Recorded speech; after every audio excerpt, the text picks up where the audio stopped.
So thanks, Grace, for joining this seminar. And what you have prepared for us is how do job seekers succeed in securing employment in the new norm. So over to you, Grace.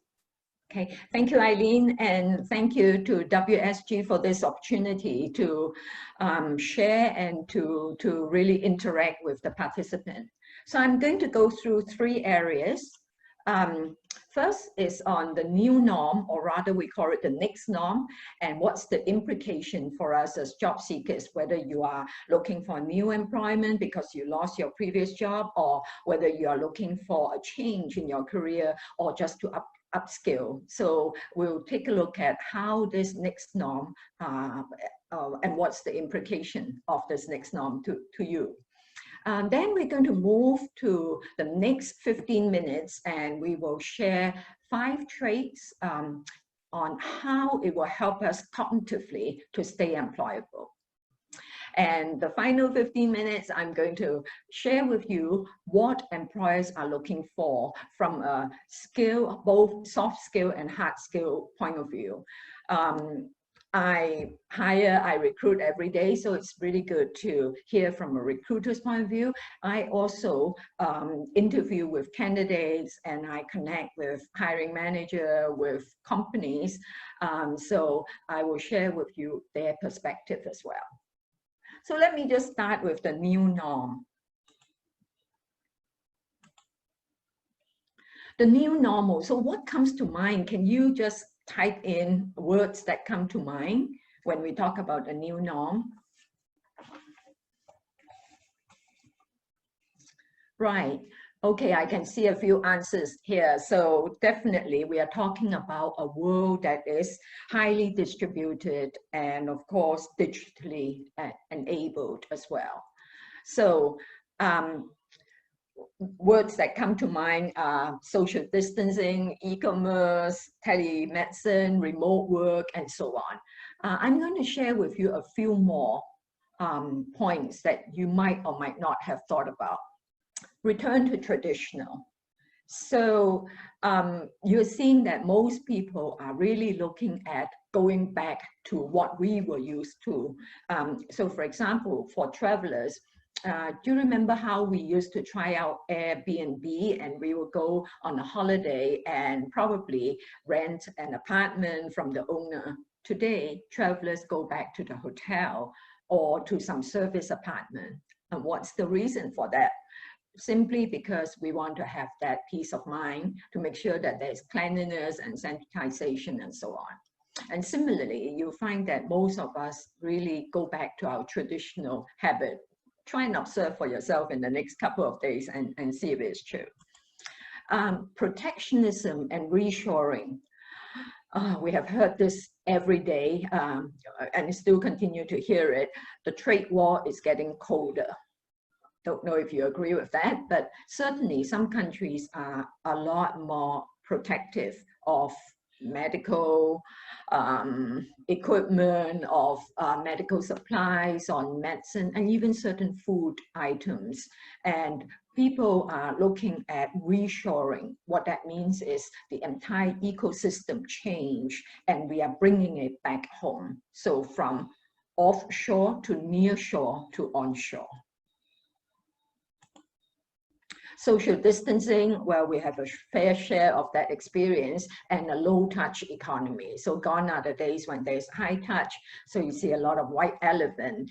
Today, the airport, the hotel, the theater, the big shopping mall, they're kind of pretty empty at the moment. But I personally believe that human beings are social animals and it will come back.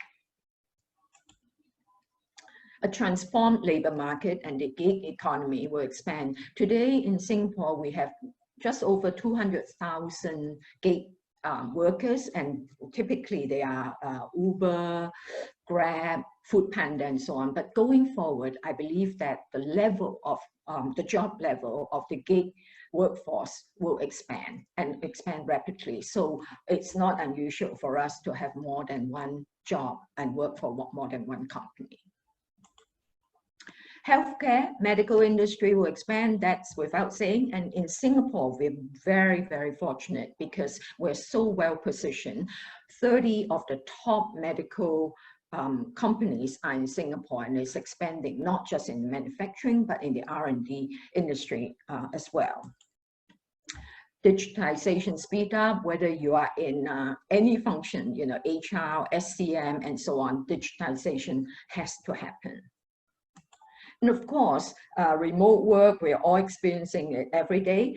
Work from home and WFA, work from anywhere. And that, to me, has implication for us because we're going to see a lot more competition in terms of the job market.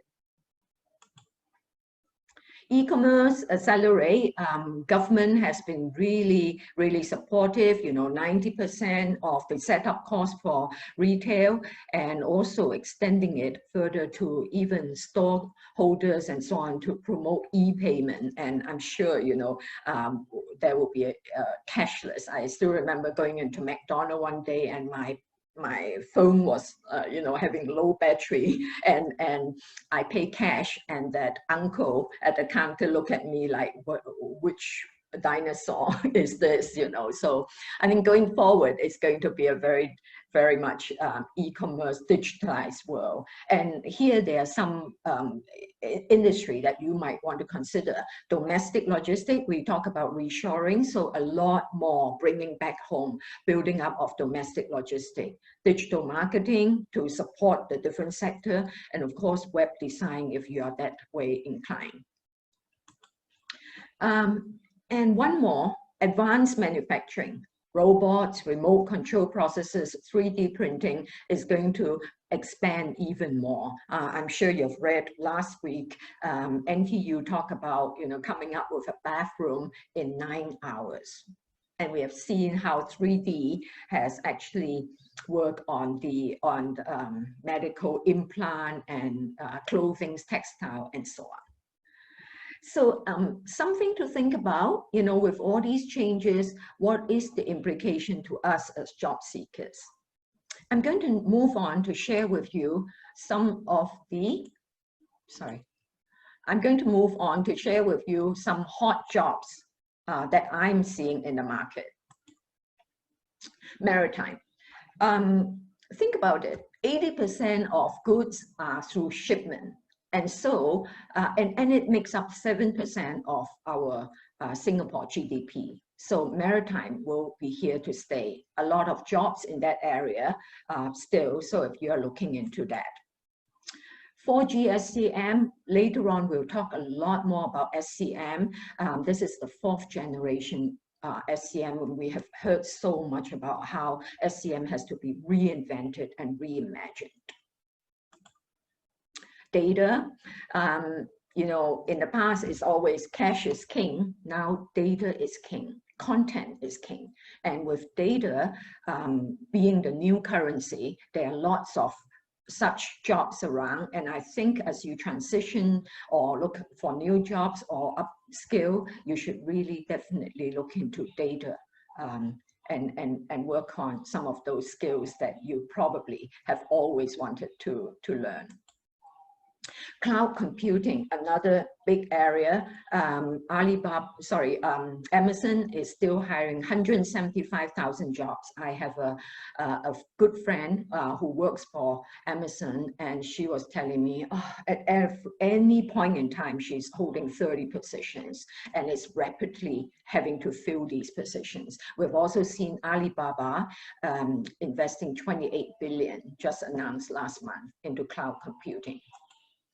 One other area we're all very familiar with, tech hiring, you know, a huge shortage in this area. And as I mentioned earlier on, with WFA, work from anywhere, it's going to be even more difficult to hire. Contactless services, we talk about low touch economy, so customer handling centers will expand, and so there will be opportunity in these areas.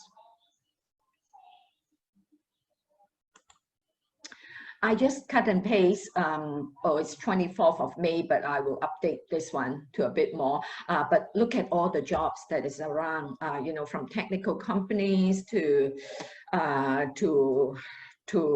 pharmaceutical, technical, banking, insurances, and so on. So there are plenty of opportunities still out there. And I'm sure, you know, 6-degree separation, we're sure to know somebody who can connect you. And if you need any help there, just let us know. I mentioned this company in particular. You know how we always go into job portals, whether it's JobStreet, JobsDB, and so on, and we look up jobs and we send in our application, and it's like going to a black hole. You know, you never hear them back. They don't even acknowledge it, and you wonder, are there really such jobs around? However, with this company, I can assure you, I actually check the source before I put this on. They're hiring quite a number of positions still in these areas, mainly with customer service, technical roles, marketing, and so on. And I mean, my good friend actually is the global HR head there. So if you need any help, again, you know, we'll be able to connect you, and they're definitely hiring. It's not just boogie stuff. I'm going to now shift gear to look a lot, or rather to look at the cognitive psychology. Looking at the external senses and how we process it, and then how we react through our behavior. You know how we have been bombarded with a lot of external factors, and every day, you know, it happens, whether it's the economy, business, friends, family, news, and so on. The important part is how do we then process it cognitively to come up with our reaction. So how do we process the input to look at our output? We'll talk a bit more about that in the next few slides. If you can just write down, what are some factors that affect your job retention? So you might have lost your employment, your job, and what are some of these things that affect your job? You could be holding a position now, but you're also worried about things that were affected. So just name a few things. Pay, yes, right. So different things. So job title, it could be a powerful person that might, you know, take away your job. It could just even be luck, fate, and so on. The point I'm trying to make is newer opportunities, good, great, thanks for sharing. And so it could be anything, but the point I want to make is these are external factors. What we can influence is the internal factor. So what we can't influence externally, we can make good internally. So I want to share with you a quote by Karen Somerson. She said, when you can't control what's happening, challenge yourself to control the way you respond to what's happening. That's where your true power is. And Karen is the bestseller of a book, self-help book, and she has 1.3 million followers. So pick up one of the book, it's pretty inspirational. Again, the point I'm trying to make is when you cannot control what's external, what you can do to help yourself is to process it intelligently, looking at both our feelings and facts and evidence, and then, you know, react accordingly. I'm going to move on to share with you 5 traits that we can differentiate ourselves to stay competitive. The first is purposeful. Do you remember a day when you wake up and you feel, oh God, I really don't feel like it. You know, I just don't know why I'm doing this. I just don't have the motivation. So, but yet there are days when you wake up and you can't wait to jump out of bed, you can't sleep at night, and you can't wait to go to the office or be among people to make sure that you deliver your task. And that's because you have a purpose. Once you have a purpose, you find the energy to bring you along, to propel you. I want to share the example of a young man. He lived in a village, and he has never been to a restaurant until he was a teenager. And with his first paycheck, he went into a restaurant and treated himself to a meal. The food was okay, not bad, but he said to himself, I will never go back again. And the reason is because he felt the service was so bad. He didn't feel like, he had a good customer experience. And so he told himself, my purpose is to save enough money, start a restaurant, and I will make sure that every customer will want to come back to me again. And of course, he's none other than the multi-millionaire boss of Haidilao. So purpose is very important. The next word I want to share with you, and it's a very important trait, resilience. Resilience is, I think it's a buzzword. Everybody talk about how resilient you are, how tenacious you are.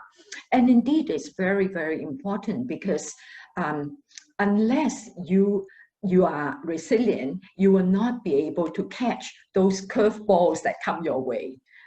Whenever one curveball is thrown at you, you will find it. You will be able to catch it and maneuver accordingly.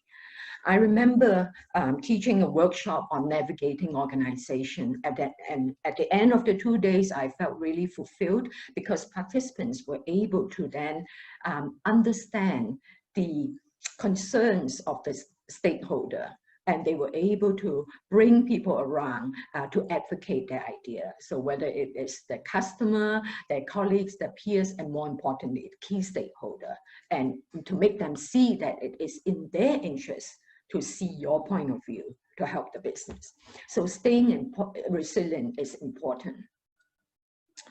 Resourceful. Resourceful is obviously important because well, let me share with you a story which you would probably have read on Channel News Asia. It was about this lady whose husband contracted COVID, and she was the sole breadwinner. She was determined to make sure that her family stay well. And so she started this online business and she take orders from the wet market store holders. Initially, she was met with a lot of resistance. People suspect her and was pretty suspicious. What were you trying to do? Because they were not used to it. But now she's expanding online. So I think resourceful is very important. When one door closed, another door opened. Courage. Always be brave, never be afraid. I remember Richard Branson, boss of Virgin, he said that if you're offered a job and you don't have all the skills, don't worry, take it anyway, because you can work around it and just work it through. So always be courageous. This gentleman, Mr. Chong, he came back from China to be with his family. For 6 months, he sent out hundreds and hundreds of applications, never get any reply, no response. He was getting a little depressed. And then he saw the professional scheme. It's called the Professional Conversion Program offered by the government. He took it on. And today, he is the quality assurance manager of a big pharmaceutical company. He used to look after 3,000 workforce in China as a plant manager. So take courage, always be brave.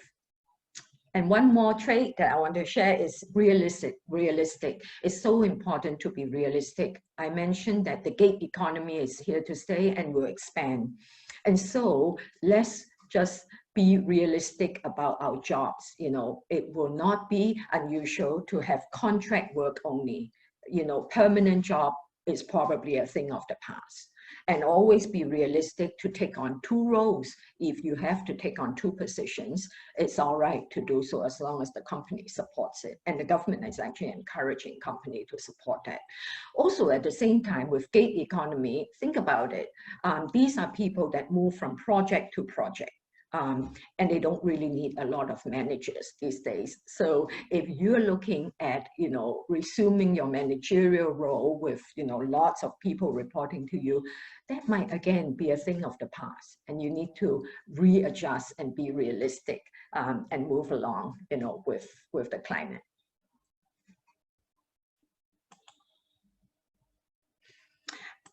Let me now share with you an analysis which I use personally when I look at business issues or when I'm looking for employment. Can I have a show of hand? How many people think, sorry, let me just back out here. So SWOT is strength, weakness, opportunity, and threat. And I think most of you are familiar with using this analysis. How many of you think that strength and weakness are external factors? Can I have a show of hand here?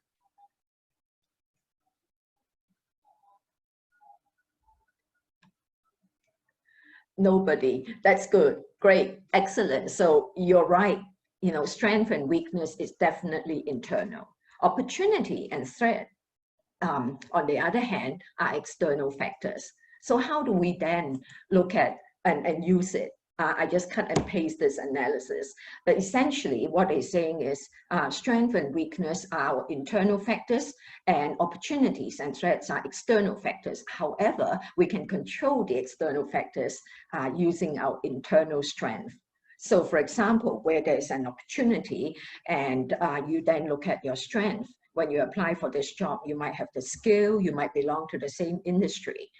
Your weakness could be the job requires regional experience. So how do you then make sure that you don't lose that opportunity? You go back to your strength. You might not have the regional experience, but I'm sure you have the capability to learn a new language, and that can give you an asset over others. Similarly, threat. Well, the threat could be age, you know, you're competing with a much younger group of people, but you can always work on it and demonstrate to your next employer your agility. And later on, we will share with you a bit more about how we can do that.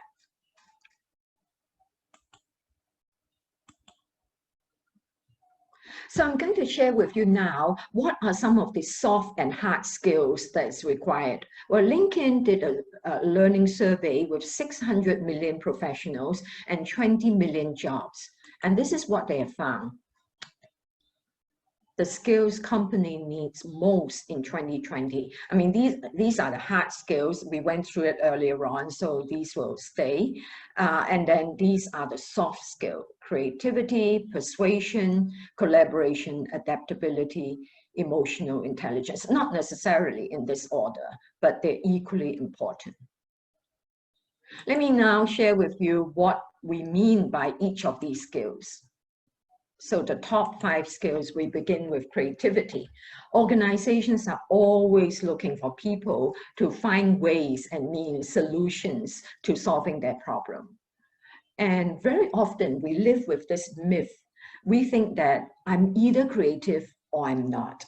Well, sure. I mean, we're not musicians, we're not artists. They have some special creativity.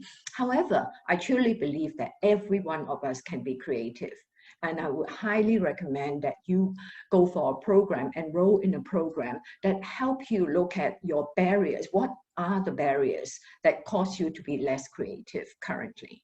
And you can also pick up tools to help you generate ideas. So that's one program that I would strongly recommend that you pick up, because creative is one of the top skills required. The next one is persuasion. Now more than ever before, with work from home, work from anywhere, you can't always see each other face to face. So how do you then communicate impactfully, effectively, to persuade people to see your point of view?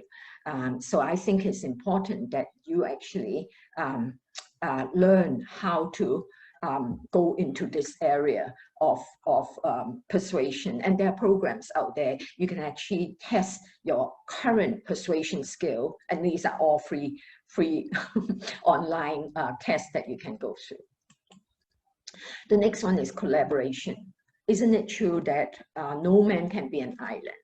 And silo thinking, silo working is a thing of the past. Unless we are able to collaborate, we will not be able to succeed in this next normal. we have to collaborate across functions, collaborate across industries. I always use the example of a medical profession. It's not good enough to have the clinical skill. You need to have data analysis capability. So you collaborate with, people that have master machine learning, data analysis to help you. My point really is collaboration is important. Next would be adaptability. Well, as we adapt, we need to make sure that we stay positive and open-minded. Again, look at a program that can actually help you enter this stretch zone. And more importantly, help you demonstrate to your next employer how agile you are. There will be tips and techniques to show that you can be agile. For example, think of a time when you actually came up with a solution that is much quicker than other people, how you were able to adapt and come up with solutions. So adaptability is important. One more, emotional intelligence. I think we all know about EQ. It has been here for decades, but it continues to be equally important. And I think it starts with self-awareness. If you know yourself, if you're in touch with your own emotion, you will then be able to control your emotion and be able to work around things and be empathetic to others and react situationally. So applying situational leadership as your EQ improve. Right, these are all the skills that we have. How much time do we have left, Eileen? We're still doing okay. I think you can still push on for okay. another. Yeah, you continue. Okay, great. So I'm going to use an example of supply chain. All of us know about the changes, the ecosystem with supply chain. Let me just start by asking. Let me just start by asking how many people here are from the supply chain job scope or rather supply chain sector? Or how many people have dealt with supply chain in your work? I'm sure there are quite a number, right? So I can see a lot of hands raised. So I've therefore used supply chain as an example to see how supply chain having to reinvent and reimagine the entire function will help us. So look at this as a situation, and then we will look at the opportunity for us. So supply chain, we talk about dual sourcing because it's not good enough to have one source. Things are so vulnerable, so disrupted. And we also talk about reshoring, bringing back home. So what does it mean for us as job seekers? We need to be resourceful. Remember earlier on, we talked about resourceful as one of the traits. And here we can look for positions within the domestic logistic world, which is expanding quite a lot to support this dual sourcing and the reshoring. At the same time, if you have marketing capability, you can go into digital marketing to support the SME who probably have not had those experiences currently. Sporadic demand, because of all the changes that happen so rapidly, we are unable to predict. And so I'm not sure that JIT, just in time, is the right approach. It's probably more JIC, just in case. And so SCM have to be always ready and have their readiness planning in place. And so what's the opportunity for us? Again, back to speed and agility, looking at earlier traits that we talk about and those top skills, we need to stay agile and we need to respond with speed. And one way that you can actually learn that is to be connected with a startup industry. And I tell you, you know, working with startup, you know, their mentality is so different. Their mindset is so different. I'm sure Eileen can share quite a bit of that as well. You know, when you don't have a lot of resources, when budget is small and limited, when funding is challenging, then you do everything and anything. You're not going to say, oh, this is my job, I draw the circle, this is all I would do. No, you will take ownership and you're accountable for everything, you know, and therefore speed, you respond with speed and agility. So I would highly recommend that you talk to a startup, and if you need any connection to talk to a startup, I can always connect you. Next would be customer revenue and spending pattern. Yes, we don't know what the consumer wants because it's so different. And we've seen it, you know, with COVID and with all the lockdowns. Everything is being jeopardized, everything is disrupted. So I think for SCM, you know, understanding the spending pattern in advance will help, because the role of SCM is really to make sure that there is supply and that the cost is contained. And so the opportunity for us as job seekers will be looking at areas of data analysis, demand forecast, stock level optimization. I'm sure you have some of those experience in your previous job, and so you can always expand on what you already know, and again, obtain those knowledge accordingly. One other area is multiple external factors and influence. You know, with SCM, that is really true. They have their fair share of external factors. We've seen how farmers in the agriculture industry, they actually, you know, pour all the milk down the drain. You know, lots of crops and lots of fruits and potatoes and so on are left to rot because there's just no transportation, you know, during this difficult period. And so for us, there will be opportunity to look at operational management, project management for this sector. So no worries. Earlier on, I talked about courage. Don't worry if you don't have the supply chain experience. If you have some operational management experience and knowledge, or project management experience, you know, just be brave and apply for the position anyway, and work your way around it. One other piece is fluid workforce. I've talked to many supply chain guru in the past few weeks, and they told me that, you know, they're definitely adopting a fluid workforce. And so again, back to our point on being realistic. The gig economy is here to stay. We might not have permanent positions. Contract job is just as good. Holding more than one position is fine, and so on. So those are areas that we need to look at. I hope this particular example help you, and as you look at different industry, you can also, you know, do that analysis yourself. Moving on, I mentioned that there are lots of free communication skills tests. You know, I mean, if you Google it, there are plenty around. At the same time, if you want to do a course, Harvard is offering, you know, online programs for free. I think there's some 67 programs in there. NTEC Learning Hub as well, NUS, you know, and so on. So it's really whether you want to pick it up or not. There are plenty of opportunity at zero cost to you. It's just about your time and your desire to learn and to upskill.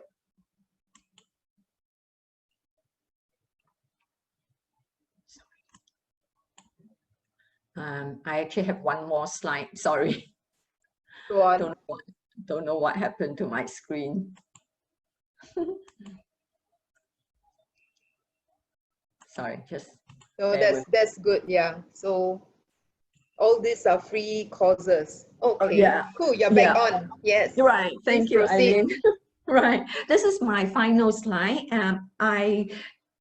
You recall that I mentioned earlier on, we need to look at the external factors, the input, but using our cognition to react, to process it, and looking at how we are able to come up, you know, and react positively as well as being open-minded about it. And so these are some of the ideas that I think you should look at. In terms of using our cognition, we need to identify our negative thoughts.